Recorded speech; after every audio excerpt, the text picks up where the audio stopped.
Hello all. మనం last వీడియోలో string functions గురించి చూసాం. ఈ వీడియోలో మనం ఎస్కేప్ సీక్వెన్సెస్ గురించి చూద్దాం. సో యాక్చువల్గా ఈ వీడియోలోనే స్ట్రింగ్ ఫంక్షన్స్ని కంటిన్యూ చేయాలి, కానీ మీకు స్ట్రింగ్ ఫంక్షన్స్లో స్ప్లిట్ ఫంక్షన్ ఉంటుంది. సో అక్కడ వైట్ స్పేస్ క్యారెక్టర్స్లో మనకి ఎస్కేప్ సీక్వెన్స్ క్యారెక్టర్స్ వస్తాయి. సో అవి అర్థం అవ్వాలని మీకు ముందు ఈ ఎస్కేప్ సీక్వెన్సెస్ గురించి ఎక్స్ప్లెయిన్ చేస్తున్నాను. సో మనకి పైథాన్లో బ్యాక్ స్లాష్ అనేది ఎస్కేప్ క్యారెక్టర్. సో దీనికి ఒక స్పెషల్ మీనింగ్ ఉంది. సో మీరు పైథాన్లో బ్యాక్ స్లాష్ ఆ రెస్పెక్టివ్ క్యారెక్టరు స్ట్రింగ్లో వాడితే దీనికి ఒక స్పెషల్ మీనింగ్ ఉంటుంది. అది ఒక డిఫరెంట్ యాక్షన్ని పర్ఫామ్ చేసిద్ది. సో మనకి ఎస్కేప్ సీక్వెన్సెస్ అనేవి చాలా ఉన్నాయి. నేను అన్ని కవర్ చేయట్లా, కొన్నే కవర్ చేస్తున్నాను. సో ఫస్ట్ వచ్చేసి మనకి డబుల్ బ్యాక్ స్లాష్. సో మీకు లిటరల్గా బ్యాక్ స్లాష్ గానే కన్సిడర్ చేయాలంటే మీరు డబుల్ బ్యాక్ స్లాష్ అనే ఈ ఎస్కేప్ సీక్వెన్స్ ని వాడాలి. సో మీకు ఎక్స్ప్లెయిన్ చేస్తాను సో దట్ మీకు అర్థమైంది. సో ఇప్పుడు నేనేం చేయాలి, ఇది సిస్టంలో పాత్. సో ఈ పాత్ని నేను స్ట్రింగ్ గా పాస్ చేస్తున్నా. స్ట్రింగ్ గా పాస్ చేస్తే ఏమైంది, మనకి బ్యాక్ స్లాష్ దీని తర్వాత ఒక క్యారెక్టర్ ఉంది కదా. సో ఇది ఒక ఎస్కేప్ క్యారెక్టర్ అనుకుంటది, ఇదొక ఎస్కేప్ క్యారెక్టర్ అనుకుంటది, ఇదొక ఎస్కేప్ క్యారెక్టర్ అనుకుంటది. సో ఈ ఎస్కేప్ క్యారెక్టర్స్ పైథాన్ లో లేవు కదా. సో మనకి ఎర్రర్ ని త్రో చేసింది.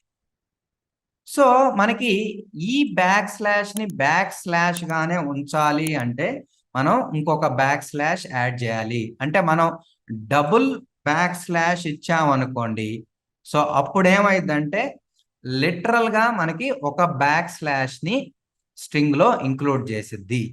సో ఇలా మనం పాత్ అనేది స్ట్రింగ్ లో ఇలా ఇచ్చుకోవాలి. సో మనం డబుల్ బ్యాక్ స్లాష్ ఇచ్చామనుకోండి, లిటరల్ గా మీకు స్ట్రింగ్ లో ఒక బ్యాక్ స్లాష్ ఇంక్లూడ్ అయింది. చూశారు కదా, మనకు ప్రింట్ అయినప్పుడు సింగిల్ బ్యాక్ స్లాష్ ఇంక్లూడ్ అయింది. సో ఇలా కావాలనుకున్నప్పుడు మనం ఈ బ్యాక్ స్లాష్ వాడుకుందాం. సో నెక్స్ట్ వచ్చేసి సింగిల్ కోట్. సో దీనికి కూడా మీకు ఎగ్జాంపుల్ చూపిస్తాను, చూడండి. సపోజ్ మీరు సింగిల్ కోట్ తో ఒక స్ట్రింగ్ రాస్తున్నారు. సో అనిల్కి ముందు ఒక సింగిల్ కోట్ ఇవ్వాలనుకున్నారు స్ట్రింగ్ లోనే. సో ఇలా ఇస్తే మనకి ఎర్రర్ వచ్చింది, ఎందుకంటే స్ట్రింగ్ అనేది ఇక్కడతోనే ఎండ్ అయింది, మళ్ళీ తర్వాత ఎండ్ ఉంది కానీ స్టార్ట్ లేదు. సో మనకి ఎర్రర్ వచ్చింది. సో అదే నీకు అనిల్ ముందు సింగిల్ కోట్ రావాలంటే మనం బ్యాక్ స్లాష్ ఇవ్వాలి.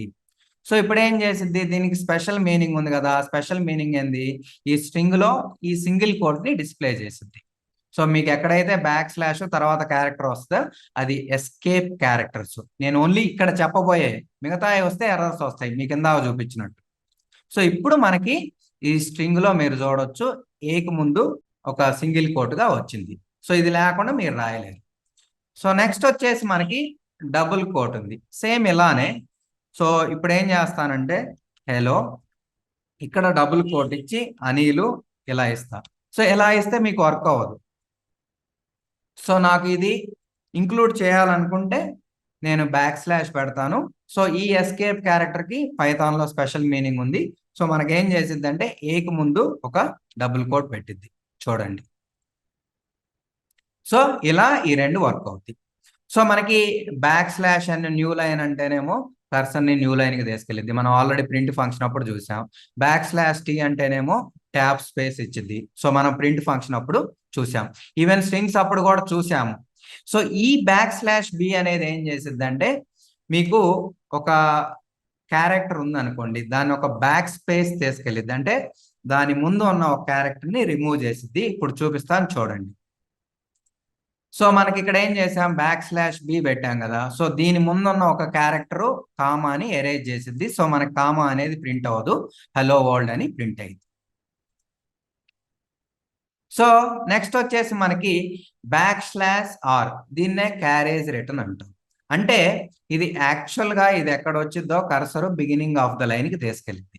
సో ఇది ఎలా వర్క్ అయిందంటే, సో మీకు ఇది ప్రింట్ చేస్తున్నా కదా, హలో అని ప్రింట్ అయింది. తర్వాత బ్యాక్ స్లాష్ ఆర్ రాగానే కర్సర్ అనేది మళ్ళీ బిగినింగ్ ఆఫ్ ది లైన్ పెట్టింది. సో మనకి ఫస్ట్ హలో అని ప్రింట్ అయ్యి మళ్ళీ కర్సర్ ఇక్కడికి వచ్చింది. ఇక్కడికి వచ్చింది మళ్ళీ ఓల్డ్ రాయాలి కదా, ఆ ఓల్డ్ని దీని మీదే మళ్ళీ బిగినింగ్ నుంచి రాస్తా ఉంటుంది. సో మనకి హలో అనేది ఓవర్ రైడ్ అయింది చూడండి.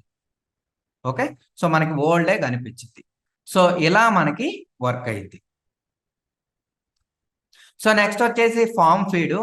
సో బేసికల్గా ఇది ఎక్కడ వాడతామంటే, మీకు ఒక పేజ్ అయిపోయిన తర్వాత నెక్స్ట్ పేజ్కి వెళ్ళే ముందు బ్రేక్ ఇవ్వాలనుకోండి, పేజ్ బ్రేక్స్కి ఇది వాడతాము.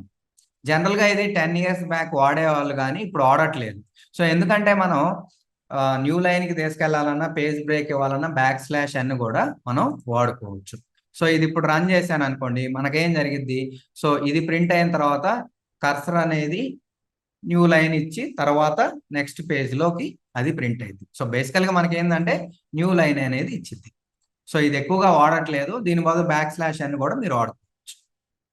సో ఇదండి ఎస్కేప్ సీక్వెన్సెస్ గురించి. వీడియో నచ్చితే లైక్ చేయండి, దాంతోపాటు ఛానల్ సబ్స్క్రైబ్ చేసుకోండి. ఏమైనా డౌట్స్ ఉంటే కామెంట్ సెక్షన్లో పోస్ట్ చేయండి. నెక్స్ట్ వీడియోలో మనం స్ప్లిట్ ఫంక్షన్ గురించి చూద్దాం. Thank you for watching. మళ్ళీ మనం నెక్స్ట్ వీడియోలో కలుద్దాం.